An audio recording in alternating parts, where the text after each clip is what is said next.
ऐतिहासिक और आध्यात्मिक क्षण देखने को मिला जब भगवान बुद्ध के पवित्र अवशेष दिल्ली से विशेष भारतीय वायु सेना विमान के जरिए लेह पहुंचे। इन अवशेषों का बौद्ध धर्म गुरुओं, प्रशासनिक अधिकारियों और बड़ी संख्या में स्थानीय लोगों ने भव्य स्वागत किया। इन्हें 2 मई से 14 मई तक आम श्रद्धालुओं के दर्शन के लिए प्रदर्शित किया जाएगा, तो 14 मई तक दर्शन होंगे। ऐसा हुआ है कि जब बुद्धा की होली रेलिक्स को देश में कहीं पर भी एक्सपोजिशन के लिए लाया गया है। विदेशों में तो मंत्रालय ने बहुत बार उनको भेजा है और उसका एक्सपोजिशन हुआ है, लेकिन देश में पहली दफा हुआ है। तो इसलिए सभी लद्दाखी हमारे वासी हैं, उनके लिए बड़े गर्व की बात। और आपने देखा कि कितना उत्साह है यहाँ पर, और लोग बड़े जोश के साथ जो हैं उनको रिसीव कर रहे हैं, और पूरे रास्ते में लोग खड़े हुए हैं उनको श्रद्धालु जो हैं उनके दर्शन करने के लिए। तो मैं फिर कहना चाहूँगा कि एक बहुत बड़ा दिन है लद्दाख के लिए और यहाँ बुद्धिस्ट कम्युनिटी के लिए, और उसके साथ साथ जितने भी लोग यहाँ लद्दाख में रहते हैं उन सब के लिए कि ये इतने बड़े एक्सपोजिशन का शुरुआत जो है आज से हुई है। और दिल्ली एनसीआर में मौसम में हल्की राहत देखने को मिल रही है, जबकि दूसरी ओर पहाड़ी इलाकों में सर्दी का असर फिर से बढ़ गया है। जम्मू कश्मीर के गुलमर्ग में ताजा बर्फबारी दर्ज की गई, जिससे कंगडूरी और अफरवट की पहाड़ियों के ऊपरी हिस्से पूरी तरह सफेद चादर से ढक गए हैं। बर्फबारी शुरू होते ही मौसम बेहद सुहाना हो गया है और बड़ी संख्या में पर्यटक इस नजारे का आनंद लेने पहुंच रहे हैं। बड़ी संख्या में पर्यटकों को आप देख सकते हैं। ये अफरवट और कंगडूरी, ये 2 गुलमर्ग से जब ऊपर आप जाएंगे तो ये 2 मेन पॉइंट हैं जहां पर पर्यटक जाने का ख्वाब देखते हैं और नज़ारों को कैद करने का उनका दिल होता है। ऐसे में इस वक्त बर्फबारी होना कहीं ना कहीं उनके फैसले में 4 चांद लगा रहा होगा जब उन्हें गुलमर्ग आने का फैसला लिया। तो गुलमर्ग से तस्वीर है और गुलमर्ग में ताज़ा बर्फबारी से पर्यटकों के चेहरे खिल गए में है, जहां बर्फ भी है और खूबसूरत टूरिस्ट्स भी है और इस खूबसूरत जगह पे आ रहे हैं और खूब आनंद ले रहे हैं। और हमारे साथ यहाँ पे कुछ टूरिस्ट्स हैं, इनसे बातचीत करते हैं। जी, आपका नाम? सेजल। जी, कहाँ से आप? हम पुणे से हैं। बताइए कैसे लगा इस जन्नत में? 8 लोगों का ग्रुप यहाँ पर कश्मीर में 10 दिन के लिए लेकर आए हैं। अरे साहब जन्नत है, जन्नत। मजा आ गई, क्या बर्फ है, बहुत मजा आ गई। हम बहुत खुश हैं। कश्मीर आके ऐसा लगा कि पहली दफा स्वर्ग में आ गए। हम फर्स्ट टाइम आए, लेकिन बहुत मजा आया और कुदरत की लीला है। आप कुछ कहना चाहते हैं? धरती पे अगर स्वर्ग कहीं है तो वो कश्मीर में है, वो किसी ने सच कहा है और आज हमने अपनी आंखों से देखा है। कुदरत की देन है, कुदरत की देन है। हम भी बेंगलोर से आए हैं, हम बेंगलोर से आए हैं। क्या संदेश है इस कुदरत की देन को देखते? बहुत अच्छा लगा। हाँ, 20 साल पहले आए थे। कहना चाहेंगे कि एक बार जरूर कश्मीर में आओ। कश्मीर अपना इंडिया का स्वर्ग है। यहाँ पे आप बताएं सर, क्या कहना चाहेंगे? कैसी खूबसूरती आपने देखी पाई यहाँ पे? भारत माता की जय। मैं 1999 से कश्मीर आ रहा हूँ और मेरा सपना एक ही रहा है कि अगर जिसने भी इस पृथ्वी पर जन्म लिया है समग्र विश्व में, उसको जीवन में एक बार कश्मीर जरूर आना चाहिए। स्विट्जरलैंड से कोई कम नहीं है और सब लोगों को एक बार कश्मीर जरूर आना चाहिए और यहाँ के लोग भी बहुत अच्छे हैं। गंडोला राइड आपने की है, कैसा लगा गंडोला? बहुत ही अच्छा था। गंडोला राइड फेस 1 बहुत अच्छा है। ये सभी जो है सीनियर सिटीजन्स है और इनकी पहल यही रहती है कि किस तरीके से जो सीनियर सिटीजन्स रहते हैं, ओल्ड एज जो लोग होते हैं, उनको किस तरह इस धरती पे जहाँ कश्मीर में खूबसूरती है, इस कश्मीर की खूबसूरती पर लाना और उन्हें खूब आनंद करवाना इस धरती पे। और इस तरह हम उम्मीद करते हैं कि वाकई इससे टूरिज्म को बूस्ट मिलेगा और ज़्यादा से ज़्यादा जो पर्यटक हैं वो इस धरती पे आएँ और खूब आनंद ले इस धरती पे। न्यूज़ 18 जम्मू कश्मीर के लिए मैं गुलमर्ग से मुनीर हुसैन हुर्रा। और अंतरिम जमानत मिलने के बाद इंजीनियर अब्दुल रशीद आज श्रीनगर पहुंचे, जहां उन्होंने एसएमएच अस्पताल जाकर अपने पिता से मुलाकात की और उनका हालचाल जाना। इस दौरान वहां इंजीनियर रशीद के समर्थक काफी संख्या में मौजूद रहे। आपको बताएं कि बारामूला से सांसद हैं इंजीनियर अब्दुल रशीद, जो दिल्ली हाई कोर्ट से बड़ी उन्हें राहत मिली, जिसके बाद वो पहुंचे अपने पिता से मिलने, क्योंकि कोर्ट ने उन्हें अपने बीमार पिता से मिलने के लिए 1 हफ्ते की अंतरिम जमानत दी है। और इस अंतरिम जमानत के बाद इंजीनियर अब्दुल रशीद ने श्रीनगर जाकर अपने बीमार वालिद से मुलाकात की। तो श्रीनगर पहुंचे इंजीनियर रशीद, जब वो इंजीनियर श्रीनगर इंजीनियर रशीद जब पहुंचे थे तो उस वक्त आसपास में उनके समर्थकों की काफ़ी भीड़ दिखाई दी। आपको यहाँ पर यह भी बताना ज़रूरी है क्योंकि दिल्ली हाई कोर्ट की तरफ से फैसला आया कि उन्हें अंतरिम जमानत मिलेगी। और इस वक्त आपको बताएं कि एक मनी लॉन्ड्रिंग केस में इंजीनियर अब्दुल रशीद, जो कि बारामूला से सांसद हैं, वो सज़ा काट रहे हैं दिल्ली के तिहाड़ जेल में। और जब उन्हें पार्लियामेंट में, क्योंकि सांसद हैं तो पार्लियामेंट में जब हिस्सा लेना होता है तो भी उन्हें अदालत में याचिका दायर करनी पड़ती है। उसके बाद जब वहाँ से उन्हें फैसला आ जाता है कोर्ट का, फिर उन्हें पार्लियामेंट जाने की इजाज़त मिलती है। और इसी तरीके से बीमार बाप से मिलने की इजाज़त मिल चुकी है और ये 1 हफ्ते की अंतरिम जमानत है। और इसी 1 हफ्ते की अंतरिम जमानत पर इंजीनियर अब्दुल रशीद श्रीनगर पहुंचे और अपने वालिद से मुलाकात की। जम्मू कश्मीर के किरण सेक्टर से इंसानियत को झकझोर देने वाली एक भावुक तस्वीर सामने आई, जहां सरहद ने रिश्तों को एक बार फिर बेबस कर दिया। रजा लियाकत अली खान के अंतिम संस्कार के दौरान ऐसा मंजर दिखा जिसने हर किसी की आंखें नम कर दी। भारतीय सीमा के भीतर उनके जनाजे की रस्में अदा की जा रही थी, जबकि कुछ ही मीटर दूर एलओसी के उस पार यानी पाकिस्तान की तरफ उनके भाई बहन खड़े हुए थे, लेकिन अपने भाई को आखिरी बार छू भी नहीं सकते। दोनों तरफ सिर्फ एक नदी और सरहद की लकीर थी, लेकिन वही लकीर अपनों को हमेशा की तरह दूर खड़ा किए हुई थी। दिखाई दे रहे थे तो उनके आंसू, उनकी चीखें सुनाई दे रही थी, मगर सीमाएं उस दर्द को पार नहीं करने दे रही थी। किरण का ये दृश्य सिर्फ एक परिवार की कहानी नहीं, बल्कि उन अनगिनत बटे हुए परिवारों की कहानी है, बटे हुए परिवारों की हकीकत है जिन्हें सरहदों ने अलग कर दिया। यहाँ तक कि मौत भी अपनों को एक न कर सकी।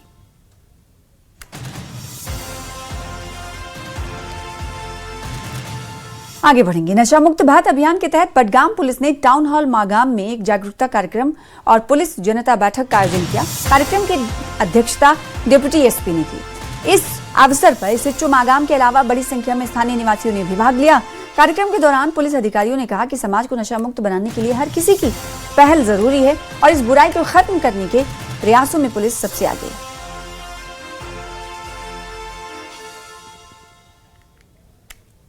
आईआरपी की 16वीं बटालियन ने रामबन जिले के बानीहाल में एक नशा मुक्त रैली का आयोजन किया, जिसमें छात्रों, स्थानीय लोगों और पुलिस कर्मियों ने हिस्सा लिया।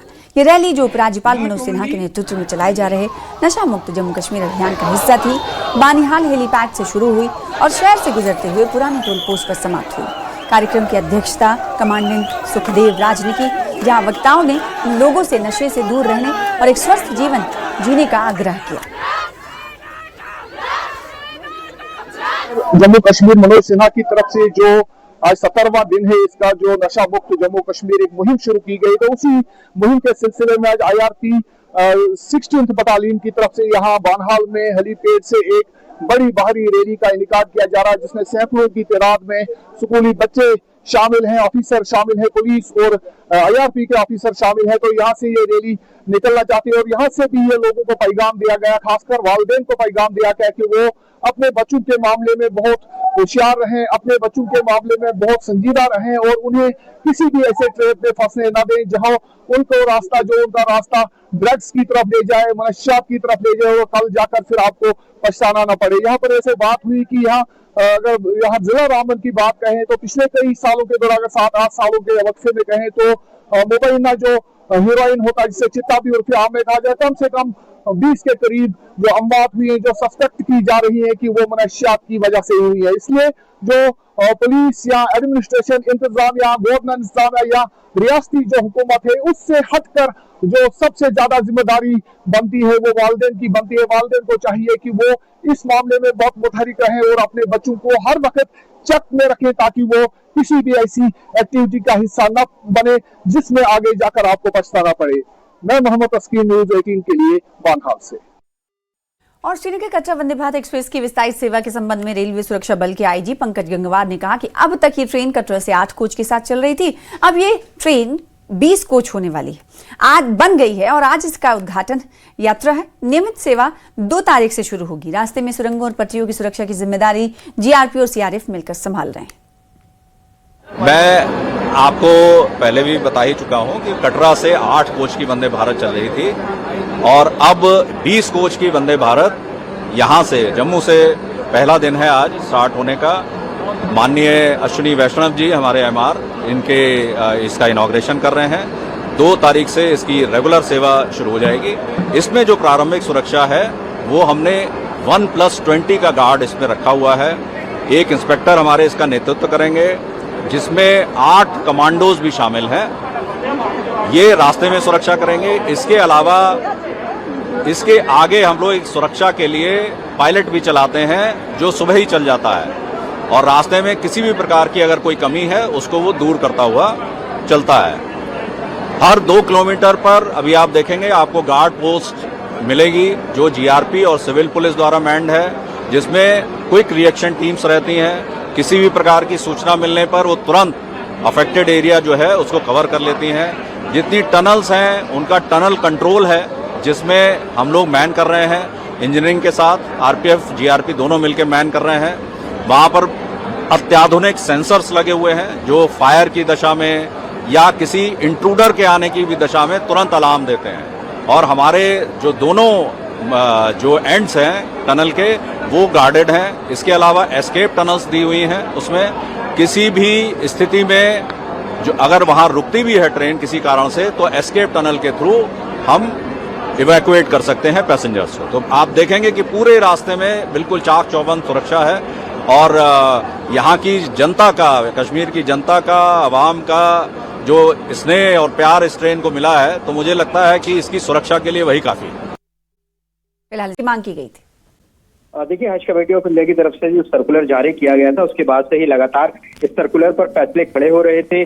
जो हज यात्री गए हैं उनकी तरफ से भी, और असदुद्दीन ओवैसी ने भी आज इस पर बाकायदा ट्वीट करके और अल्पसंख्यक मंत्री किरण रिजिजू को टैग किया, एजुकेशन मिनिस्टर राममोहन नायडू को टैग किया और कहा कि इसको वापस लिया जाए। अब सरकार की तरफ से इस पर स्पष्टीकरण आया और कहा है कि दरअसल सरकार ने राहत ही दी है, क्योंकि एटीएफ बढ़ने की वजह से $300 से $400 की बढ़ोतरी की मांग एयरलाइंस की तरफ से की गई थी, जिसमें सरकार ने बातचीत की और बीच का रास्ता निकाला कि $100 ही बढ़ाया जाए। लिहाजा 10,000 रुपये 15 मई तक जो हज यात्री है उनको जमा करने होंगे। तो ऐसे में सरकार का कहना है कि ये राहत ही है। हालांकि लगातार इस फैसले पर जो हज यात्री हैं और उनके जो लोग हैं वो सब सवाल इस पर उठा रहे हैं। जी, तो अब क्या ये माना जाए कि इस क्लैरिफिकेशन के बाद लोगों को अब समझ में आएगा कि जो मिडिल ईस्ट में क्राइसिस था उसकी वजह से उन पर भी असर पड़ रहा है। हालांकि लोग ये जानते हैं कि हाँ, उनकी दिनचर्या पर इसका असर पड़ा है, लेकिन हज यात्रा पर किस तरीके से ये मुतासिर हो रही है यात्रा, उन्हें भी अभी इस क्लैरिफिकेशन के बाद मुझे लगता है कि पूरी तस्वीर साफ हो जाएगी। क्या लगता है आपको जावेद? देखिए, बिल्कुल सरकार ने एक स्थिति स्पष्ट करने की कोशिश की है, क्योंकि जब से ये सर्कुलर सामने आया था उसके बाद से लगातार इस पर सवाल खड़े हो रहे थे। हालांकि कुछ लोग ये भी कह रहे हैं कि पहले से ही जो मिडिल ईस्ट में क्राइसिस चल रहा है उसकी वजह से जो फेयर है वो काफी बढ़ गया था। जैसे कि असदुद्दीन ओवैसी ने भी अपने ट्वीट में जिक्र किया कि मुंबई से जो किराया लग रहा है वो करीब 90,000 रुपये लग रहा है, जो कि दोगुना है। और वो ये कह रहे हैं कि 10,000 रुपये और आप अगर इस पर बढ़ा देते हैं तो ये बोझ डालने जैसा है, क्योंकि जो हज यात्रा के लिए लोग जाते हैं वो पहले से ही जो उनकी आर्थिक रूप से कमजोर होते हैं, तो ऐसे में उन पर ये बोझ की तरह है। लेकिन सरकार की तरफ से स्थिति स्पष्ट की गई है कि अगर एयरलाइंस ने जो प्रस्ताव दिया था वो $300 से $400 बढ़ाने का प्रस्ताव दिया था, लेकिन सरकार ने इसको $100 तक ही बातचीत के जरिए किया है। ऐसे में अब क्या इस पर सरकार के क्लैरिफिकेशन पर क्या जवाब आता है मुस्लिम तंजीमों का और जो राजनीतिक दल है जो मुस्लिमों की पॉलिटिक्स करते हैं, उस पर ये देखना होगा। जी बिल्कुल, तो आप देखना होगा कि जो मुस्लिम तंजीम है, मुस्लिम ऑर्गेनाइजेशन है, संगठन है, जिसमें जमीयतुल उलमा हिंद है, जिसमें जमात इस्लामी है, बहुत सारी ऐसी तंजीमें हैं, उनकी तरफ से देखना होगा कि इस क्लैरिफिकेशन के बाद क्या कुछ प्रतिक्रिया आती है। बहुत शुक्रिया जावेद हमारे साथ जुड़ने के लिए, इस खबर पर ज्यादा जानकारी देने के लिए। और जम्मू में आज रेलवे इंफ्रास्ट्रक्चर के क्षेत्र में एक बड़ी उपलब्धि दर्ज की गई है। केंद्रीय रेल मंत्री अश्विनी वैष्णव ने वंदे भारत एक्सप्रेस को हरी झंडी दिखाकर रवाना किया है। ये ट्रेन जम्मू से श्रीनगर के बीच तकरीबन 272 किलोमीटर की दूरी को महज लगभग 5 घंटे में तय करेगी, जिससे यात्रियों को तेज, सुरक्षित और आरामदायक सफर का अनुभव मिलेगा। इस नई सेवा के शुरू होने से क्षेत्र की कनेक्टिविटी में बड़ा सुधार होगा, साथ ही पर्यटन और व्यापारिक गतिविधियों को भी बढ़ावा मिलने की उम्मीद है। वहीं इस खास मौके पर जम्मू कश्मीर के सीएम उमर अब्दुल्ला, केंद्रीय मंत्री जितेंद्र सिंह भी मौजूद रहे। इतनी पॉपुलर हुई है ट्रेन, जैसा माननीय मुख्यमंत्री जी अभी बता रहे थे, 100% ऑक्यूपेंसी फ्रॉम डे 1, 100% ऑक्यूपेंसी। और अब तक 5.5 लाख लोग वंदे भारत से ट्रैवल कर चुके हैं, 5.5 लाख लोग। एक तरीके से जम्मू कश्मीर की लाइफलाइन बन गई है ये रेलवे लाइन, तो पूरे देश की लाइफलाइन है, वैसे ही जम्मू कश्मीर के लिए बहुत ही इंपॉर्टेंट लाइफलाइन बन गई है। जो ट्रेन के साथ एक और एक्सपेरिमेंट यहाँ पे किया माननीय मुख्यमंत्री जी, हम लोगों ने जम्मू से जो वंदे भारत जाती है उसमें डोगरी फूड सर्व करते हैं। जो भी यहाँ पे यात्री आए वो केवल एक ट्रैवल के लिए नहीं आता है, वो जम्मू कश्मीर के एक्सपीरियंस के लिए आता है। और एक्सपीरियंस में हरी भरी वादियां, सुंदर पहाड़, बर्फ, बहुत ही अच्छे स्वभाव के लोग और भाषा, संगीत और खान पान। तो खान पान इस एक्सपीरियंस का एक बहुत ही इम्पोर्टेंट हिस्सा है। मुझे तहे दिल से आभार प्रकट करना है प्रधानमंत्री नरेंद्र मोदी जी का। वो इसलिए कि अगर मोदी जी प्रधानमंत्री ना होते तो ये कार्यक्रम भी ना होता, और ये कार्यक्रम इसलिए ना होता कि ये रेलगाड़ी भी ना होती। और ये बात मैं महज कहने मात्र के लिए नहीं कह रहा। आप याद कीजिए, जम्मू में इसी रेल स्टेशन पर पहली बार रेलगाड़ी का आगमन सन 1972 में हुआ था। उसके पश्चात 10 बरस नहीं, 20 नहीं, 30 नहीं, 40 नहीं, पूरे 42 बरस के बाद रेलगाड़ी जम्मू से कटरा तक पहुंची, तब जबकि मोदी जी प्रधानमंत्री थे। मोदी जी ने कहा था शपथ लेने के तुरंत बाद सन 2014 में अपने आरंभिक वक्तव्य में कि देश के वो हिस्से, वो क्षेत्र, वो प्रदेश जो मुख्य धारा से छूट गए हैं उनको मैं बराबर के स्तर पर ला करके विकसित करूंगा। और आज आप देखिए जम्मू कश्मीर में रेल की जाल बिछने का काम उसी तरह से, उसी गति से हो रहा है जिस तरह के बाकी प्रदेशों में। हालांकि यहाँ की भौगोलिक परिस्थितियां काफी भिन्न है, काफी कठिन है। रेलगाड़ी की तेज रफ्तार गुजरती हुई जिंदगी का पैगाम भी है, और रेल की खिड़की से बाहर का नजारा पीछे रह चुके मकामों की तहरीर भी है। और इसलिए मुझे यकीन है कि वंदे भारत जम्मू से श्रीनगर चलने के बाद एक तरफ तो जहां पर्यटकों की संख्या में इजाफा होगा। और जम्मू कश्मीर के पुंछ में भारतीय जनता पार्टी महिला मोर्चा ने महिला आक्रोश रैली का आयोजन किया। नगर की पुरानी पुंछ इलाके में जुटी महिलाओं ने महिला आरक्षण विधेयक को लेकर विपक्ष, खासकर कांग्रेस पार्टी के खिलाफ जोरदार प्रदर्शन किया। इस दौरान कार्यकर्ताओं ने राहुल गांधी के खिलाफ विरोध भी जताया। प्रदर्शन में शामिल महिलाओं ने सरकार से महिलाओं को आरक्षण देने की मांग दोहराई और कहा कि महिला सशक्तिकरण के लिए ठोस कदम उठाए जाने जरूरी है। जो हम प्रोटेस्ट कर रहे हैं वो अगेंस्ट कर रहे हैं राहुल गांधी, अगेंस्ट कांग्रेस पार्टी। अप्रैल 2026 में महिला आरक्षण बिल जो कि पास होना था पार्लियामेंट में, वो पास नहीं किया गया। जो विपक्ष पार्टी थी उन्होंने सबसे कम वोट्स दिए गए। ये बिल जो था ये हम महिलाओं के लिए बहुत ही महत्वपूर्ण था। 50% जो पॉपुलेशन है इंडिया की वो वुमेन्स में ही है, हम महिलाओं की ही है। तो हम महिलाओं के लिए अगर नरेंद्र मोदी जी कुछ अच्छा करते हैं तो ये जो कांग्रेस पार्टी हमेशा ही आगे कुछ ना कुछ ऐसा कार्य कर देते हैं जिससे हम सब महिलाओं को, हम पॉपुलेशन जितनी भी है इंडिया की, उनको इसका सामना करना पड़ता है। आज यहाँ पे जो महिलाओं को 33% आरक्षण देने के बिल के खिलाफ जो भी सरकार की तरफ है या विपक्ष में जो भी हैं उनके खिलाफ यहाँ पे एक हमारा प्रोटेस्ट किया गया।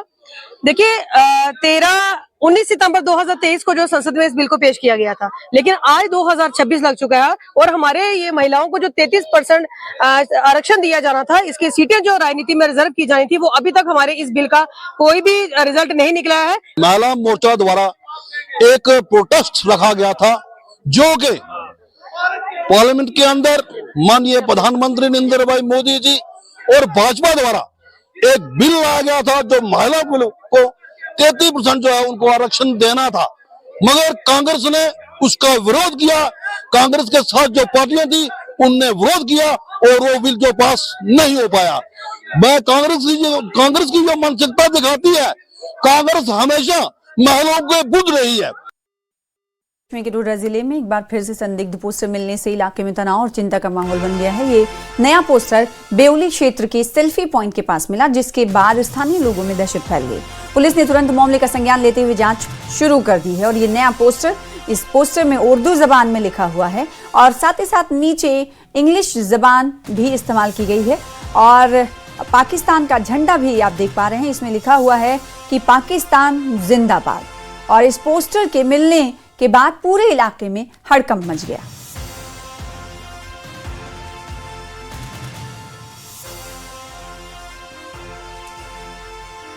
फिलहाल इसी के साथ रुकेंगे छोटे से